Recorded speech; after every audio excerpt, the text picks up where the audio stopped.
새로운 일을 휴식하라. 제 12번째. 사람들은 당신의 완벽한 모습을 기대하는 것이 아니다. 불행의 브라운. 회복 습관을 기르는 데 도움이 되는 7가지. 완벽주의자는 회복에 서툰 정도가 아니라 재능이 없다. 회복은 완벽주의자의 세계 8대 불가사의 중에 하나이며 답보다는 질문을 가득 찬 매력적인 역설이다. 그렇다면 스스로 회복이 필요한지 어떻게 알 수 있는가? 회복 방법은 어떤가? 얼마나 회복해야 하는가? 언제 회복이 필요한가? 회복이 얼마나 잘 진행되고 있는지 파악하기 위해 사용할 수 있는 방법은 무엇인가? 회복한 뒤에는 어떻게 되는가? 일어나야 할 일이 또 일어나지 않으면 그 다음에는 어떤 일이 생길까? 회복은 완벽주의자들에게 독특한 도전이다. 예를 들어서 완벽주의자에게 휴식 시간은 무의미하다고 느껴지지 않는다. 압박감으로 둘러싸여서 위협처럼 느낀다. 완벽주의자가 회복의 어려움을 겪는 이유는 2가지다. 첫째, 회복이 필요하다는 것 자체가 완벽주의자에게 실패처럼 느껴진다. 자기가 잘못한 일이 있기 때문에 피곤하다고 생각하며 그 실수를 바로잡아야 한다고 느낀다. 완벽주의자 말문을 막고 싶다면 질병관리청에서 하루에 3분의 1은 잠을 자라고 권고했다고 알려주자.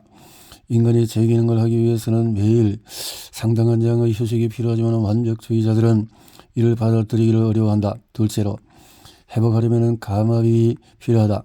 감압은 압력을 줄이는 것이다. 절대 늘리는 것이 아니다. 압박은 줄여야 한다. 하지만 완벽주의자는 압박감을 느끼면서 성장하기 때문에 감압에 서투르다. 예를 들어서 TV를 보는 동안에도 긴장을 풀지 못한다. 이유는 그 활동에 소비하는 시간과 회복된 느낌 사이의 비율을 몰래 측정하고 있기 때문이다. 그 비율이 빠르게 변하지 않으면 시간만 낭비하는 비생산적인 활동이라는 기분이 든다. 그래서 휴식이 이전보다 더 큰 좌절감을 느끼게 된다. 여가 활동에 압력을 가하면 그것은 여가 활동이 아니다. 회복하려면 압력을 해소해야 한다. 그런데 당신이 압박감을 느껴야만 성공할 수 있다면 어떻게 해야 회복을 이룰 수 있을까? 압력 해소를 수동적인 이완이라고 생각해보자. 압력을 해소할 때는 긴장을 풀고 놓아주고 비우게 된다.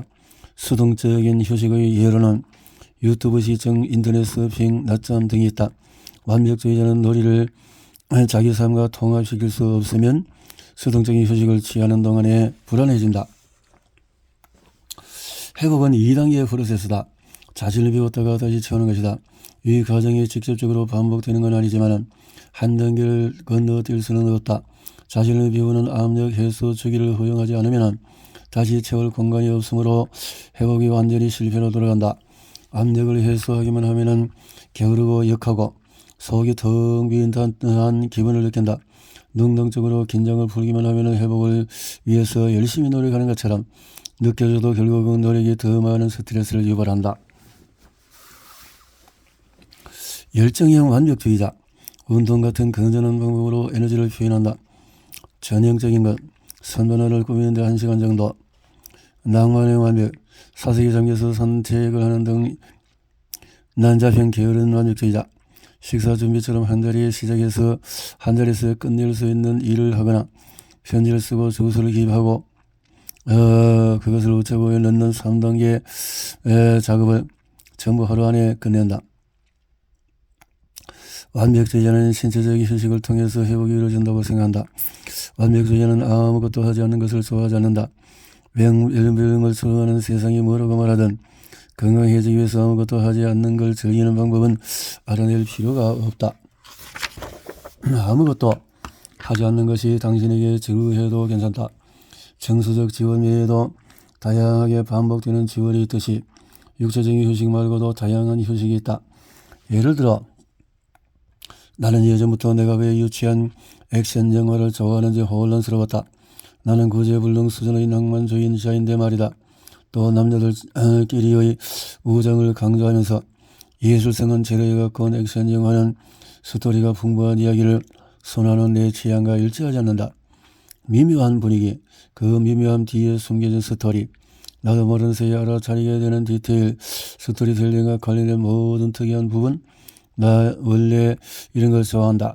그런 이야기는 하루 종일이라도 들을 수 있다. 그러다가 문득 깨달았다. 아, 난 지금도 일하면서 하루 종일 이야기를 듣고 있구나. 내 일을 사랑하지만은 그런 만큼 휴식도 필요해.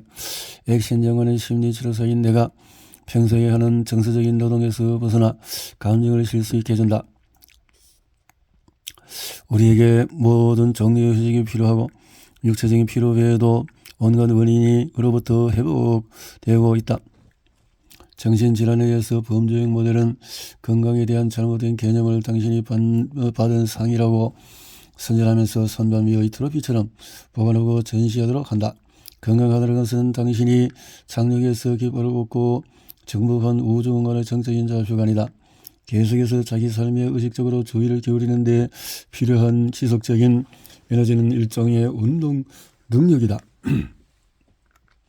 회복은 의식적으로 살아가기 위한 반복적인 요구 사항이다. 회복 없이도 발전할 수 있지만 그런 발전을 꾸준히 이어나갈 수가 없다. 완벽주의자들이 회복에 전념하면 끝없는 상을 얻을 수 있다. 각 유형 완벽주의자가 충분히 회복하면 어떨까? 회복된 낭만형 완벽주의자는 자기가 항상 모든 사람에게 완벽한 호감을 얻고 싶은 건 아니라는 것을 깨닫게 된다. 그건 연결의 힘을 확실하게 이해하게 되었다는 뜻이다. 대정심리학 세계에서 다른 사람의 검증을 받아야 하는 걸 병적인 태도로 이긴다. 하지만 사실 인간은 서로의 존재를 보고 듣고 이해해야 한다.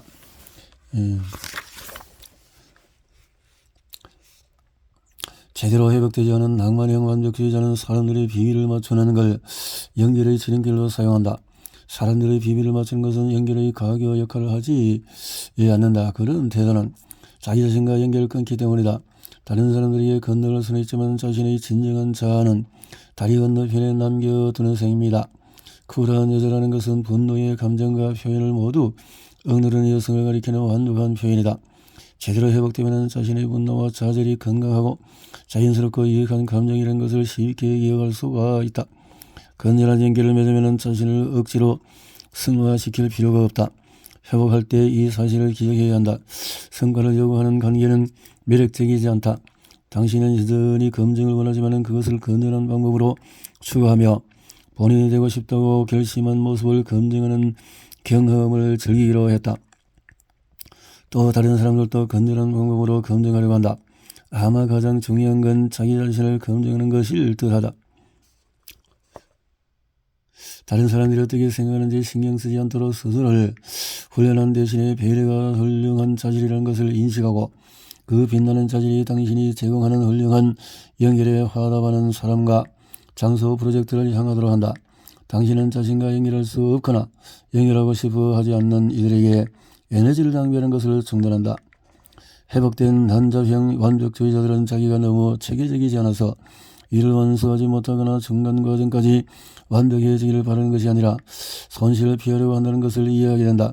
당신이 하는 모든 선택은 손실을 수반한다. 선택에 따른 기회비용을 받아들이는 것은 고통스러운 일이다.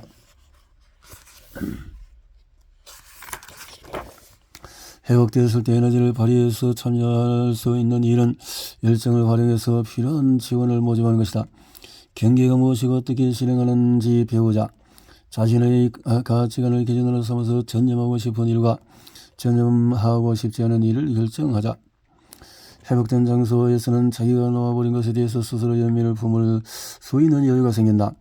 26개의 장소에 동시에 있을 수 있는 척하는 것을 멈추고 15개의 장소에 동시에 있을 수 있는 척하는 것도 멈추고 그 다음에 7개, 2개 장소에 동시에 있을 수 있는 척하는 것을 멈추자. 손실에 저항하기 위해서 내부 자원을 소모하는 것을 멈추면 자신의 모든 네온세 에너지를 하나의 명확한 길로 다시 보낼 수 있다. 회복된 게으른 완벽주의자는 자기가 시작이 완벽하기를 바라는 게 아니라 완벽하더라도 괜찮을 거라는 믿음을 원한다는 걸 이해하게 된다. 난잡형 완벽주의자처럼 게으른 완벽주의자도 상실감을 느낀다. 게으른 완벽주의자의 손실은 난잡형 완벽주의자처럼 애도의 기회, 비용에 가는 것이 아니다. 게으른 완벽주의자에게 손실은 예측 가능한 것이다. 내가 원하는 일이 잘 풀리지 않으면 어떻게 하지? 그러면 나는 어떻게 될까? 또 무엇을 갖게 될까? 회복되지 않을 때 택할 수 있는 지름길은 보장된 결과가 안겨주는 가짜 안도감을 향해서 달려가면서 두려움을 달래는 것이다. 당신의 희소성 모두에 들어가서 손실을 회피하려고 애쓴다. 당신은 내가 별로 원하지 않는 이 일을 받아들이면 적어도 최소한의 금액은 보장받을 수 있을 것이라고 생각한다. 회복된 장소에서는 그 비전이 현실 세계로 들어와도 무너지지 않는다는 것을 알고 당신이 예상했던 것과 다른 모습이라도 실패한 것은 아니라는 사실을 안다. 비전은 성장했기 때문에 변한 것이고 그것이 성장한 이유는 당신이 생명을 불어넣었기 때문이다. 회복된 게으른 완벽주의자는 모든 일이 자신에게 유리한 방향으로 풀릴 것이라는 확신 때문이 아니라 준비와 통제는 별개의 것이라는 사실을 알기 때문에 행동을 취하는 법을 배운다. 자기가 주변 세계에 대한 통제력이 거의 또는 전혀 없다는 것을 알면 해방된 기분을 느낀다. 그러면 더 많은 통제력을 가질 때까지 기다리지 않고 지금 바로 자기 삶에 발을 들여놓을 수 있게 된다. 의도적인 행동을 취하고 그 다음에 일어날 일을 위한 공간을 허용하면 변화가 생긴다. 특히 그렇게 하는데 익숙하지 않은 경우에는 효과가 더 두드러진다.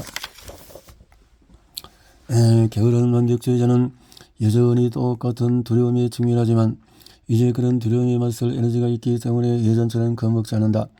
회복된 전형적인 완벽주의자는 자기가 완벽한 질서나 조직을 원하는 것이 아니라 기능과 아름다움을 존중한다는 것을 이해하게 된다.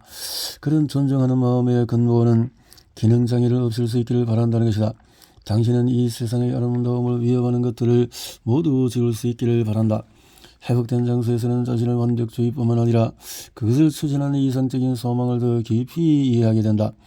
회복되지 않았을 때 취할 수 있는 지름길은 혼란스럽거나 제대로 작동하지 않는 것처럼 보이는 모든 걸 빼내서 구정 아래 묻어버리는 것이다. 혼돈과 기능장애는 다르다. 후자는 피할 수 있는 반면에 전자는 그렇지 않다. 회복된 장소에서는 차이를 알 수 있다. 그리고 어느 정도의 혼돈은 자연스럽고 괜찮다는 것을 받아들이게 될지도 모른다. 자기가 통제할 수 없는 외부의 기능장애를 보상해야 하는 책임에서 벗어나 자신의 내면 세계를 마주할 수 있는 에너지를 얻게 된다. 예전에는 조직적이고 완벽한 모습으로 덮으려고 했던 슬픔이나 바람직하지 않은 감정을 스스로 느낄 수 있게 한다. 그리고 자기가 얼마나 공감으로 가득 차 있는지를 깨닫게 는다. 당신은 자신의 애정 어린 보살핌이 필요한 부분을 돌본다. 그리고 삶이 가져오는 혼란을 위한 공간과 자기 내면의 혼란을 위한 공간을 만든다. 당신은 여전히 계획을 좋아하고 정리하는 것을 좋아하고 아름답게 꾸미는 것을 좋아한다. 하지만은 그건 하고 싶어서 하는 것이지 하지 않을 경우 모든 것이 무너지기 때문이 아니다. 당신은 절망의 구덩이가 아니라 욕망의 세만에서 움직인다. 당신의 삶은 겉으로는 예전과 똑같아 보일 수도 있지만 속으로는 많은 게 변했다. 회복된 열정된 완벽주의자들은 완벽해지기 위한 결과가 아니라 다른 사람, 세상 그리고 자기 자신에게 중요한 존재가 되는 것을 원한다. 당신은 부가가치가 아닌 인간이 되는 것에 집중한다. 회복되지 않은 경우에 택하는 지름길은 목표 달성을 자기가 세상과 아이들, 친구들, 직장에 대한 부가가치라는 증거로 사용하는 것이다. 내가 뭘 했는지 봐줘. 내가 한 일들을 모두 보라고. 내가 중요하다고 말해줘. 당신은 자기 의의 사전에서 부가가치라는 말을 삭제한다. 회복되지 않은 사람의 경우에 더 많은 것을 성취할수록 자신의 부가가치가 고갈되지 않도록 성과를 최우선으로 해야 한다는 압박감이 커진다. 외부 감정에 대한 만족할 줄 모르는 요구를 따라잡을 만큼 빠르게 성과를 달성하는 것은 불가능하기 때문에 효율의 성에 집착하는데 이로 인해서 효율성, 비효율성을 소리할 뿐만 아니라 고립될 수도 있다. 휴식을 취하면 자신의 방법이 유일무이한 게 아니라는 사실을 기억하기가 더 쉽기 때문에 유연하게 대처할 수가 있다. 회복된 뒤에도 부정적인 패턴으로 대응할 가능성이 있지만 그런 일이 전부 다 드물게 일어나고도 빨리 알아차리며 신속하고 의미 있는 복구를 시도할 수가 있다. 모든 완벽주의자가 회복된 뒤에 적극적으로 참여하려고 하는 작업은 자신의 조건에 따라서 성공을 정의할 수 있는 힘을 찾는 것이다. 완벽주의를 관리하려면 회복의 우선순위를 정하는 것이 필수적이다. 앞서 얘기한 것처럼 모든 완벽주의자는 부정자이며 동시에 적응적이다. 이미 부정적인 대처 기술과 번아웃 전략을 많이 사용했기 때문에 긍정적인 대처 기술과 회복 전략도 마음껏 사용해야 한다. 해결책의 효과가 없는 이유는 당신도 변했고 주변 환경도 변했기 때문인데 이런 변화는 당연한 것이다. 당신은 잘못한 게 없다. 이번에는 7가지 구체적인 도구를 사용해서 일상적인 루틴의 회복 기능을 통합할 수 있도록 도와준다. 아무것도 설득하는 채 가장 변화의 2번째 단계에 돌입할 수 있다는 것도 알아야 한다. 이건 더 나은 자신을 위한 30일 계획이 아니다. 이 책에서는 그런 건 하지 않을 생각이다. 아무 행동도 하지 않으면서 잠시 변화에 대한 생각을 했다 말했다 하는 것도 괜찮다. 그게 바로 개인적인 발전이 시작되는 방식이다. 자신의 내적 경험을 성실하게 처리하는 것도 생산성의 실질적인 표현만큼이나 생산적이다. 당신은 더 열심히 일하는 게 아니라 더 똑똑하게 일하고자 한다. 당신은 완벽주의자이고 이미 충분한 열심히 일하고 있다. 마지막으로 회복은 매우 개별적인 과정이다. 자신에게 필요한 것, 필요한 시기는 본인만 알고 있다. 회복이 제대로 진행되고 있을 가능성도 있다. 활력이 넘치고 회복되었다고 느끼면 무엇이 회복을 가능케 한 건지 기록해놓고 그 상태에서 아무것도 바꾸지 말고 지금 하는 일을 계속해보자. 다음 7가지 회복 도구를 언제든지 원하는 만큼 자기 일상과 통합시킬 수 있다. 설명하지 말고 표현해라. 상담 치료자들은 내담자가 한 말을 경청하는 훈련만 할 뿐만 아니라 하지 않은 말에 귀 기울이는 훈련도 받는다. 상대방이 하지 않은 말을 어떻게 들을까? 방법은 다양한데 그 중에 하나는 설명과 표현을 구별하는 것이다. 설명은 무슨 일이 일어났는지, 무슨 일이 일어나고 있는지, 무슨 일이 일어날 거라고 생각하는지를 누군가에게 말하는 것이다. 표현은 일어난 일에 대해서 어떻게 느껴지는지, 일어나고 있는 일에 대해서 어떻게 또 앞으로 일어날 거라고 생각하는 일에 대해서 어떻게 느끼는지를 누군가에게 말하는 것이다. 설명만 하다가 보면 자기 자신과 단절감을 느끼게 된다. 무슨 일이 일어나는지 알지만 그것에 대해서 어떻게 느끼고 그게 자신에게 무엇을 의미하는지를 이해하지 못한다. 그러면 결국 다음에 무엇을 이해하기가 알기 어렵다. 의사소통이라는 동전의 또 다른 면은 표현만 너무 많이 하고 설명을 적게 하면 감정의 통찰력으로 발전할 방법이 없다는 것이다. 여기저기 돌아다니면서 자기의 기분을 이야기하지만 누가 무엇을 언제 어떻게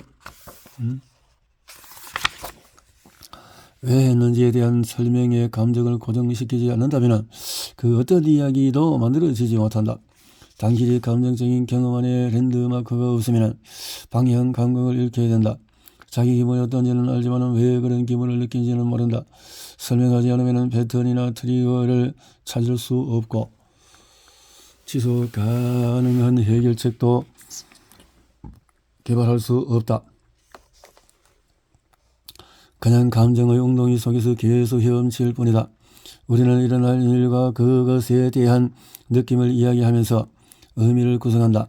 상담치료사들이 이걸 처리해야 한다고 말할 때 의미하는 게 바로 이런 설명과 표현이다. 전형적과 열정적인 완벽주의자는 설명은 지나치게 많이 하고 표현은 적게 하거나 자신을 1차적으로만 표현하는 경향이 있다. 이렇게 생략된 의사소통 모두 때문에 다른 사람들이 2가지 유형의 완벽주의자들 모두와 단절감을 느낄 수 있다. 다른 사람들은 열정형 또는 전형적인 완벽주의자가 일어나거나 일어나지 않길 바라는 일이 뭔지는 알지만 실행 계획이 마련되지 있지 않을 때는 연결의 어려움을 겪을 수 있다. 표현을 잘하지 않는 열정형 또는 전형적인 완벽주의자와 관계를 맺고 있으면 그 사람에 대해서 많은 걸 알면서도 실제로는 어떤 사람인지는 전혀 모르는 것처럼 느낀다.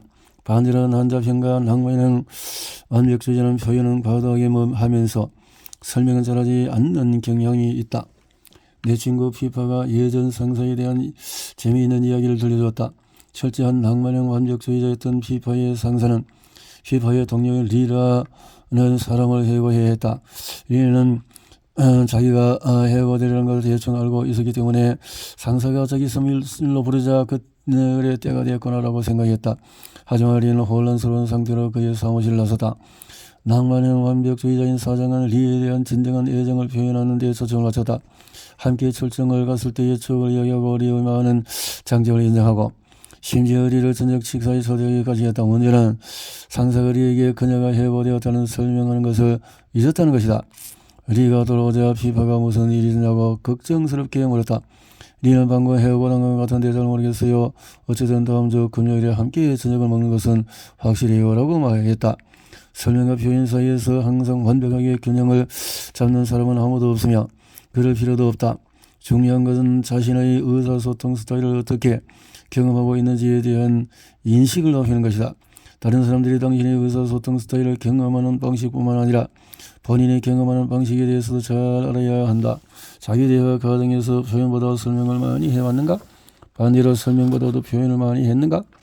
또 의사소통의 명확성을 높이려면 다른 사람과 대화할 때는 물론이고 자기 대화를 할 때도 다른 같은 스크립트를 사용하는 것을 고려해보자. 난자형 낭만형 완벽주의의 경우에는 내가 하고 싶은 이 일은 행동이다. 당신이 행동을 해주기를 바란다. 당신이 행동을 그만했으면 좋겠다. 지금부터 일어날 일은 행동이다. 지금부터 시간 안에 작업이 필요한 도움이 필요하다. 이렇게 전형적인 열정형 완벽주의자의 경우에는 요즘 갈수록 감정을 못 느끼겠다. 전형적인 만족감, 감정. 게으른 완벽주의자는 스펙트럼의 어디에나 해당될 수가 있다. 더 많은 설명과 더 많은 표현 중에서 어느 쪽이 자신에게 도움이 될지를 잘 모르겠다면 다음 두 가지 목록을 다시 읽어보고 어떤 목록이 더 어려워 보이는지를 확인하자. 더 어려운 목록 쪽이 당신이 많이 연습을 통해서 이익을 얻을 수 있는 목록이다. 판단하지 말고 의견만 지내라. 판단은 처벌을 촉진한다. 스스로 나쁘다고 판단하면 자기가 나쁜 일을 당해도 마땅하게 여긴다. 하지만 하지 말아야 할 짓을 했거나 솔직히 현명하지 못한 행동을 했다면 어떻게 스스로를 판단하지 않을 수 있겠는가? 판단을 피하는 방법은 판단 대신에 의견을 지니는 것이다. 의견과 판단의 차이는 의견은 자기 생각과 관점을 반영하는 반면에 판단은 자기 생각과 관점을 반영하는 동시에 다른 이들과의 비교했을 때의 자신의 가치에 대한 분석이 더해진다는 것이다. 우리는 판단이 다른 사람에 대한 오만한 우려함과 관련이 있다고 여기지만 사실 판단보다 일반적인 형태는 다른 사람에게 불안정한 열등감을 갖는 것에서 비롯된다. 판단력이 있는 사람이 된다는 것은 양면적인 일이다. 당신은 자기보다도 더 똑똑하고 멋지고 인내심 있고 재미있고 건강하고 성공한 사람들을 쉽게 할 수 있다. 자신의 의견을 상대방의 가치에 대한 논평으로 바꾸면 의식적으로든 무의식적으로든 상대방이 더 나은 인간이고 따라서 자기보다 좋은 것을 누릴 것이라고 결론을 내리고 상대방을 판단하고 있는 것이다. 이렇게 예를 들어서 당신은 동료가 자기보다 더 매력적이고 똑똑하다고 판단하기 때문에 그녀가 행복하고 만족스러운 관계를 맺고 있는 것이 당연해 보인다. 그래서 그래, 그녀라면 당연히 진정한 사랑을 찾을 수 있지 라고 생각한다. 이 생각은 하위 텍스트, 즉 소문 의미는 그녀가 사랑받을 만한 사람이라는 것이다. 그리고 이 생각의 하위 텍스트의 하위 텍스트는 난 그녀만큼 사랑받을 자격이 없다라는 것이 된다. 우리는 다른 사람을 만날 때마다 우리와 그들 사이를 분리시킨다. 자기 자신을 판단할 때는 좋은 일을 누릴 자격이 있다고 생각되는 부분과 그렇지 않은 부분으로 분리시킨다. 어느 방향으로든 자신을 판단할 때는 자신의 가치를 조건부로 삼아서 수치스러운 경우에 대비한다. 다른 사람들을 함부로 판단하지 않고 대할수록 자기 자신에 대해서도 그런 태도가 가능해지고 반대도 마찬가지다. 상담 치료가 매우 유용한 이유 중에 하나는 치료서의 비판단적인 관점 때문이다. 뛰어난 치료사는 당신 머릿속에 들어가서 당신이 시나리오에 접목시키고 있는 자기 가치에 대한 판단과 평가를 제외시킨 다음에 똑같은 상황을 바라볼 수 있다. 판단을 제외하면 문제가 무엇이고 이와 관한 해결책은 무엇인지 자기가 마땅히 받아야 할 것은 무엇인지를 비롯해서 상황을 인식하는 방식이 완전히 달라진다. 예전 내담자들이 내게 메일을 보내서 자신의 현재 상황을 알려주면 언제나 기쁘다. 기분이 안 좋은 날에 머릿속에서 선생님의 목소리가 들려요라고 적힌 메일을 종종 받는다. 나도 내가 하는 일에서 어떤 패턴을 인식할 때마다 호기심이 생긴다. 그래서 어떤 말이 계속 기억에 남는지 물어봐도 될까라는 생각도 잠깐 한다. 가끔은 그들 머릿속에 내가 말한 간단한 문장이 떠오를 때도 있지만 대개의 경우에 내담자들이 말하는 것은 자기 삶과 실수에 판단이 없이 접근하는 방법을 배웠다는 얘기란 걸 깨달았다. 그들이 듣고 있는 것은 내가 한 말이 아니다. 그건 그들의 자신의 신선하고 판단 없는 관점이다. 그들은 단지 나를 음성 해설자로 선택한 것뿐이다. 힘든 시간을 보낼 미래의 너를 위해서 나서라. 존경받는 정신과 의사이자 작가인 어빈 얄론 박사는 모든 상담 치료사와 내담자가 자기가 쓴 치료의 선물 새로운 세대의 상담자와 내담자들에게 보내는 공개 서한이라는 책을 읽어보기를 바랐다. 나도 그와 같은 마음이다.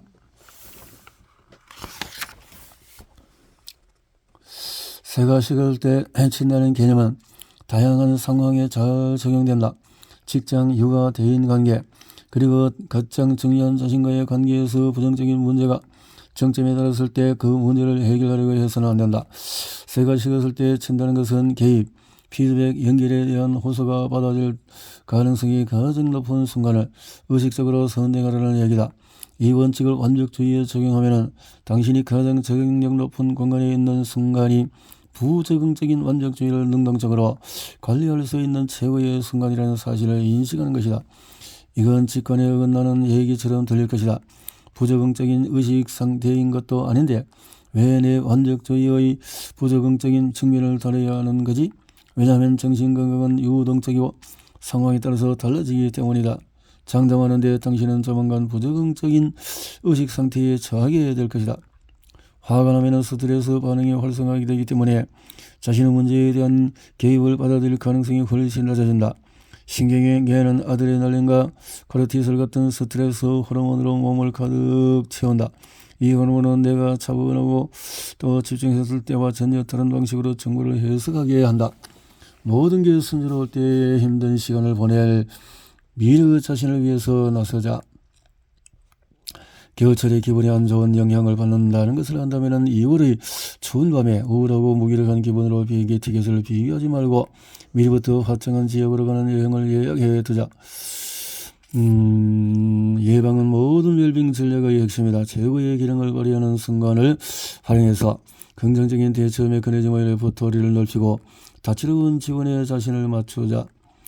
적당한 타인의 개혁은 도움이 된다. 적당한 타인의 개혁은 도움이 된다. 적당하게 이렇게 스스로 거리를 독립심으로 고집을 가는 것으로 착각하기 쉬운데 도움을 요청하지 않는 것은 내 잠재력을 보여주는 증거 같았다.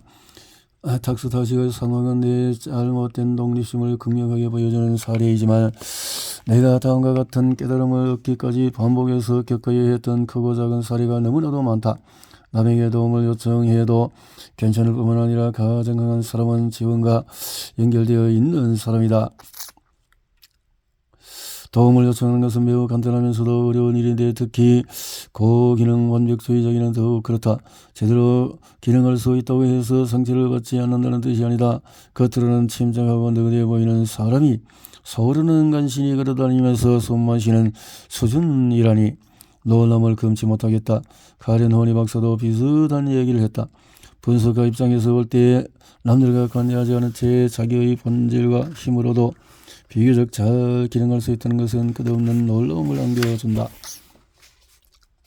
우리는 언젠가부터 건강하고 강해지면 그때부터 다른 이들에게서 아무것도 얻을 필요가 없다는 생각을 머릿속에 새겼다. 하지만 그건 완전히 잘못된 생각이다.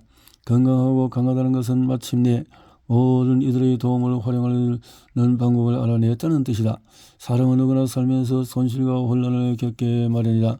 하지만 그걸 혼자 겪어서는 안 된다. 엉금엉금 기어서 성인계를 헤쳐나갈 필요가 없듯이 인간은 더 고립이 되어서는 안 된다. 우리는 모두 연결되어 있고 서로가 필요하다. 경계를 정하자.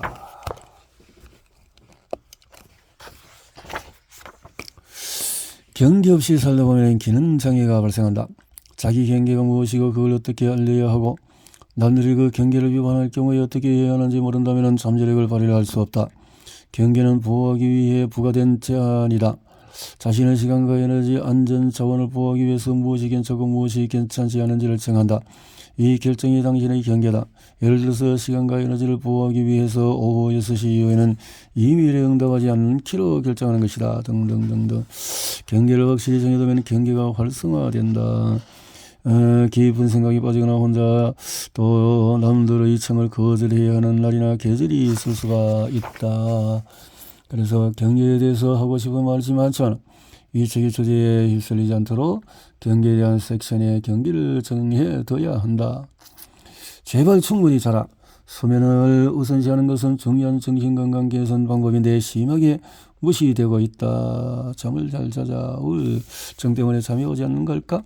내가 나 자신에 대해서 뒤틀리고 땀에 젖은 채 영혼의 어두운 밤 속에 정신의 기만을 깊이 파고들어야만 개인적인 성장이 중요한 발전에 이룰 수 있다는 규칙은 없다.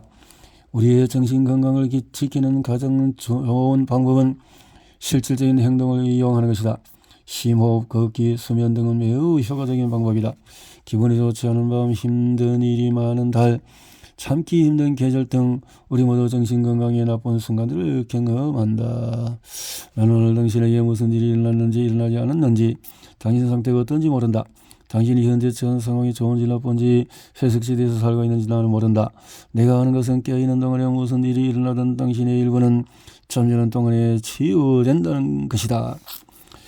중요하지 않은 것은 줄이고 중요한 것은 늘리자. 그래서 삶에 있어서 그래서 당신은 자기가 무엇에 관심이 있고 무엇에 관심이 없는지 알고 있는가? 관심. 잠시 아래의 가치관을 살펴보자. 당신이 중요하게 여기는 것이 있는가? 전부 중요하지 않은가? 청결, 시간, 음수, 침묵, 놀라움, 자유, 우정, 호기심, 지위, 가족, 안전, 감사, 축하, 예술성, 건강, 기쁨, 고독, 속도, 유머, 흥미, 프라이버시, 돈, 봉사, 정직, 모함. 당신은 어떤 가치관에 관심이 있는가? 목록에서 빠진 것은 무엇인가? 자기가 원하는 것은 무엇이든지 중요하게 여길 수 있다는 것을 기억하자. 자기가 중요하게 여기지 않는 것에 대한 투자는 줄이고 중요한 것에 더 많이 투자를 해야 한다. 분노는 기쁨의 장벽이다. 분노 에너지는 밀도가 높고 무겁다. 주머니에 든 돌, 가방에 든 돌, 발목에 단 모래주머니는 같다. 원한을 품고 있는 동안에는 빠르고 자유롭게 달릴 수가 없다. 통제하려는 사고방식은 분노를 붙잡는다. 자신의 경험, 가치관, 선택을 검증할 수 있는 힘이 있다는 것을 이해하지 못하면 분노를 타이어를 삼아서 자기가 받는 검증의 정도를 통제하려고 한다. 우리는 분노를 검증을 위한 표시로 사용한다. 또한 자기의 삶을 책임져야 하는 엄청난 과제를 피하고자 할 때도 분노를 활용한다. 내가 당신에게 화를 낼수록 그게 당신 잘못이었다는 것을 증명한다. 이 문제를 해결할 사람은 당신이지 내가 아니다. 힘의 사고방식은 분노를 당신이 사람, 이야기, 일에 얼마나 많은 이야기를 쏟고 있는지를 알아보기 위한 신호로 삼는다. 자기의 선택에 대해서 주인의식을 품으면 분노가 줄어든다. 이제 본인의 삶의 리더가 되어 자기가 많이 원하는 것은 받아들이고 적게 원하는 것은 거절할 수 있는 자격이 생겼다고 느끼기 때문이다. 당신이 원하는 것들로 가득 찬 삶을 즐길 수 있는지 여부는 또 다른 문제이며 다음 장의 주제이기도 하다.